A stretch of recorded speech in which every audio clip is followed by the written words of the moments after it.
नवनिर्माण कृषक संघ पक्षर बंद डाकरा प्रभाव अखचक बंद जनजीवन प्रभावित।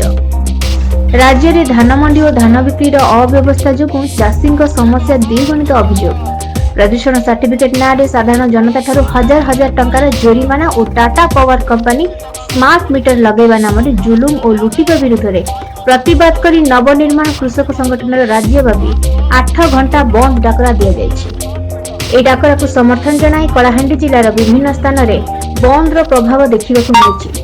भवानीपाटना ठारे नवनिर्माण कृषक संघर कर्मकर्ता माने सकाळ 6 घंटार रास्ता अवरोध सह प्रतिवाद विक्षोभ प्रदर्शन आरंभ कर बंद डाकरा प्रभाव में कलाहांडी जिले में जनजीवन प्रभावित होता देखा मिली। नवनिर्माण कृषक संघर आंदोलन को कांग्रेस दल और मुई कलाहांडी फॉर कलाहांडी संगठन पक्ष समर्थन करा देखन राज्य रे जन मोहन सरकार आसीचन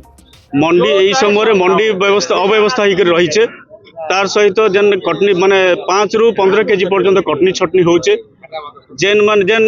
सरकार कही जे जेन जते भी धान मंडी रे पड़ दिया सब धान उठामु किंतु एबे सरकार गुडे लागू कर देले जे 150 क्विंटाल परे आर जेन सब्सिडी इनपुट आर नहीं दियन ना जेन 3100 टंका कहले आगामी दिन 150 बस्ता परे बा क्विंटाल परे से माने 2300 टंका पाइबे तार परे कोनोसी सुविधा नै ना मंडी मान करे। द्वितीय तो हमर दाबी रहला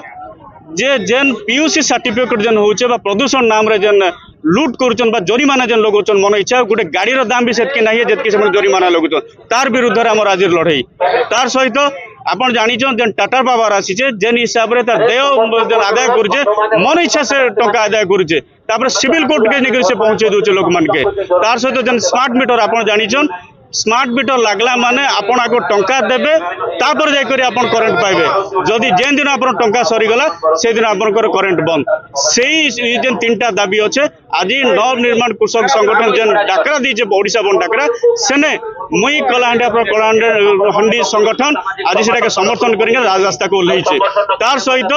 आगामी दिन आप जानिथिबे आमे जेन प्रेस मीट करदलु सेने विभिन्न संगठन हमके समर्थन देइछन आ सेही परिप्रेक्षी रे आज आमे जे बंद डाकरा शामिल होइछु। आज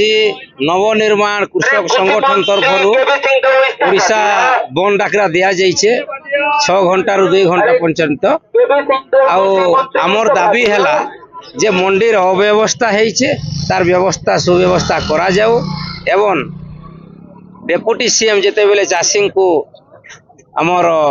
कंस दरबार रे नाटंकी बोली कही थिले तांकर इस्तीफा आमे दाबी करूछु एवं टाटा पावर जुलुम से हिसाब रे नै के आमे आज दाबी रखी। ओडिशा सारा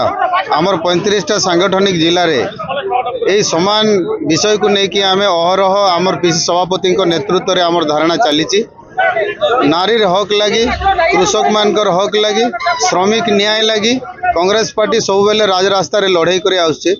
आ चाषी अधिकार लगी जदि आज नवनिर्माण कृषक संगठन जदि लड़ाई राजरास्ता के आसी जेन बंद डाकरा देइचन ताकू जेहेतु लोकंकर स्वार्थर लड़ाई एटा आमे मध्य कांग्रेस पार्टी तरफ समर्थन देउछु ए लड़ाई को विशेष भाव में आज जो बंद डाकरा दिया जाइए नवनिर्माण कृषक संगठन सारा ओडिशा रे बंद डाकरा जाइए चाषी मान पत्नी छटनी उपरे चाषी मान समस्या उपरे तथा जो पॉल्यूशन उपरे जो नूतन धारा आनी सरकार अनेक लोक असुविधा सम्मुखीन होती अनेक टिकस आज सरकार बेनियम भाव में जो ये करुच्ची तथा जो इलेक्ट्रिक मीटर जो स्मार्ट मीटर नहीं से स्मार्ट मीटर द्वारा आसवा दिन में ओडिशावासी जो प्रकार असुविधा सम्मुखीन करेंगे ता विरोध आज आंदोलन आ भवानीपाटना देखा गले समस्त स्कूल कॉलेज ऑफिस पतर बंद रहा सहित रास्ता भी अवरोध कर अनेक संगठन आर समर्थन अच्छा जेहेतु मो जनजागरण मंच सभापति वर्तमान परिस्थिति रे कांग्रेस भी समर्थन रही कलाहांडी जिले में अति श्रृंखला भाव में आज बंद पालन कार्यक्रम चली। विश्व प्रसिद्ध बरगढ़ धनुयात्रा रे मान्यवर कृषि मंत्री केवी सिंह देव